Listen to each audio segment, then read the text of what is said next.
El conflicto en Ucrania está entrando en una etapa crucial.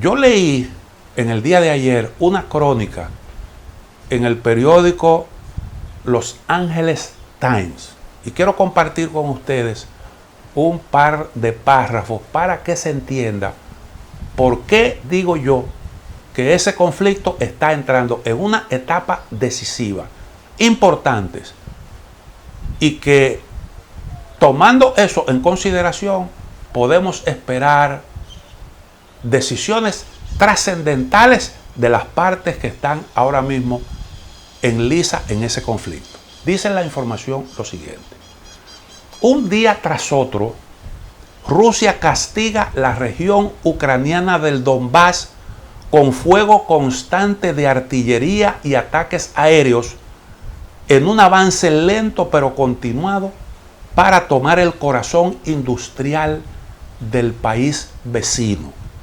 El conflicto ya está en su cuarto mes y la lucha por el Donbass podría decidir el rumbo de la guerra. Si Rusia se impone, Ucrania perderá no solo territorio, sino quizás el grueso de sus fuerzas armadas más capaces, lo que abriría camino a que Moscú capture más territorio e imponga sus términos a Kiev. Tras los intentos fallidos de capturar Kiev y la segunda ciudad más importante del país, Kharkiv, que antes le llamaban en ruso Kharkov, al comienzo de la invasión, sin coordinación ni planificación adecuadas, Rusia dirigió su atención hacia el Donbass, una región de minas y fábricas donde separatistas con apoyo ruso combaten con fuerzas ucranianas desde 2014. Rusia ha aprendido de sus errores previos y opera con más cautela allí, apostando por bombardeos desde mayor distancia para erosionar las defensas ucranianas. El sistema parece estar funcionando. Las fuerzas rusas, mejor equipadas, han avanzado en las dos regiones que forman el Donbass, Lugansk y Donetsk, y controlan en torno al 95% y la mitad, 95% de la primera y la mitad de la segunda. Ucrania pierde entre 100 y 200 soldados al día, según dijo a la BBC el asesor presidencial Mikhailo Podolyak. Entonces, esto es importante porque hay batallas en una guerra que son importantes, que pueden ser decisivas. No digo que necesariamente sea así. La guerra no termina y los ucranianos se están moviendo y están haciendo resistencia, están combatiendo. Pero hay una dinámica, Poco a poco, como dice la crónica, y yo lo vengo diciendo desde hace tiempo, a veces cito aquí texto como para que se entienda realmente que no es un problema de una visión alocada que uno tiene, sino que la realidad misma, eso es lo que está mostrando. El ejército ucraniano está sufriendo una catástrofe moral. Y eso es realmente en una guerra muy pero muy delicado. Porque cuando las tropas están desmoralizadas, es imposible que puedan ser efectivas en su combate. Eso es por un lado. Por el otro lado, advertimos una Rusia que está en la situación contraria y que está anunciando que la operación se va a acelerar. Eso lo dijo en el día de ayer el ministro de Defensa ruso, el señor Shoigu. Vamos a acelerar la operación especial en Ucrania.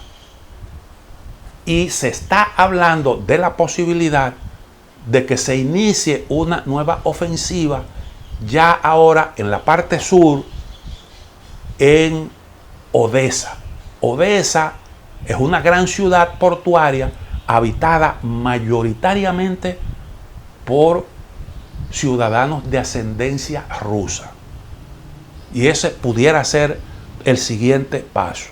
Entonces, el mundo occidental tiene, en la coyuntura que estamos viviendo, que tomar decisiones que son trascendentales.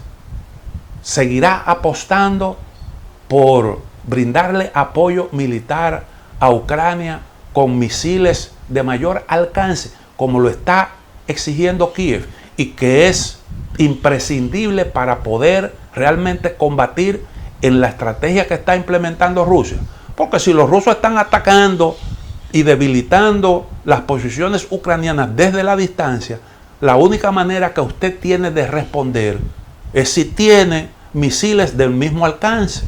Si puede alcanzar los lugares desde donde se realizan esos ataques para poderlos neutralizar. Y Ucrania no tiene actualmente esa capacidad. Y eso es lo que hoy en día está en el debate. Ahora, seguir la línea que se ha mantenido hasta ahora y jugársela por Ucrania, incluso suministrando ese tipo de armamento, indiscutiblemente que va a escalar el conflicto. ¿Por qué? Bueno, porque desde que Rusia vea que le están llegando desde la distancia, va a recrudecer su ofensiva. Y eso, para eso no hay que ser un experto militar. Y eso asegura una escalada del conflicto. Y además de eso puede contribuir a prolongar más la guerra, que es algo que hoy en día se está debatiendo en Occidente. ¿Por qué? Bueno, porque sencillamente hay unas repercusiones de este conflicto que tienen al mundo en ascuas. Mire cómo el presidente Biden le manda una carta a las petroleras presionando para que produzcan más.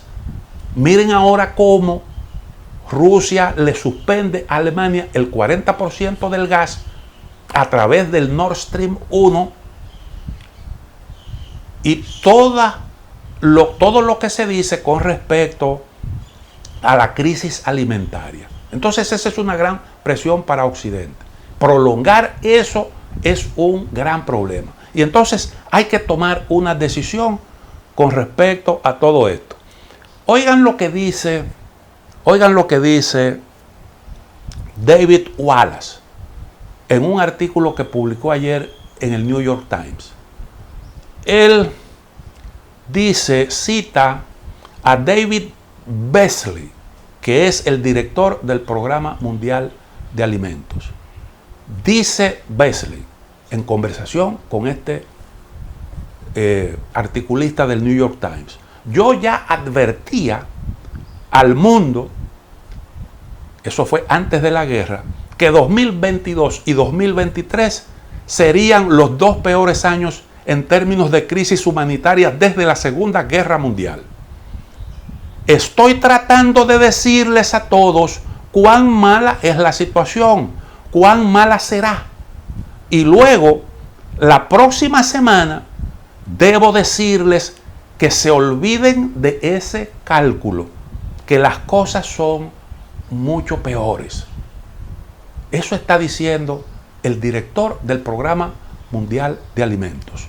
Y él da el siguiente dato: al menos 323 millones de personas están camino a la inanición, lo que supone un aumento respecto a los 276 millones de antes de la guerra, los 135 millones de antes de la pandemia y los 80 millones de cuando me instalé en el programa en el 2017, lo que indica que la cifra se cuadruplicó durante este periodo.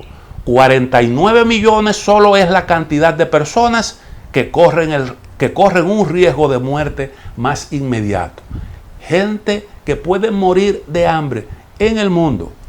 Y ya The Economist ha hablado y presentó un trabajo importante, destacado en su portada, la gran catástrofe alimentaria que viene, que está en camino. Entonces, Occidente tiene que tomar decisiones. Ucrania está perdiendo muchos suministros en el camino. Una parte de la ayuda ni siquiera llega, porque los rusos la destruyen en el camino. Y se está hablando de que ya hay una parte de las armas, hay armas que ya están llegando al mercado negro. Recuerden ustedes, Ucrania antes de iniciada la guerra estaba en la lista, en una lista elaborada por los propios países occidentales. Y esa era una de las razones por las cuales se decía que Ucrania no calificaba para ingresar a la Unión Europea. Estaba en una lista de los países más corruptos del mundo.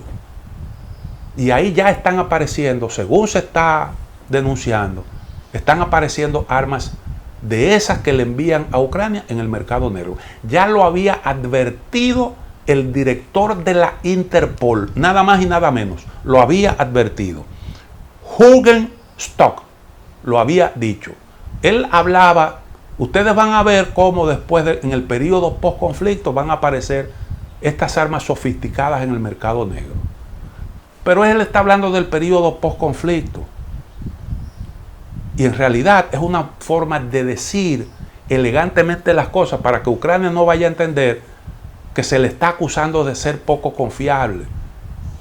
Lo que la advertencia, y lo decía claramente, es difícil. Esas armas en medio de un conflicto son muy difíciles de rastrear. Y entonces ese es otro factor que también está preocupando. Decía, las decisiones de Putin contra Alemania, otro elemento más de presión, y hay otros factores más que también hay que tomar en consideración. De esos factores vamos a hablar después de una pequeña pausa.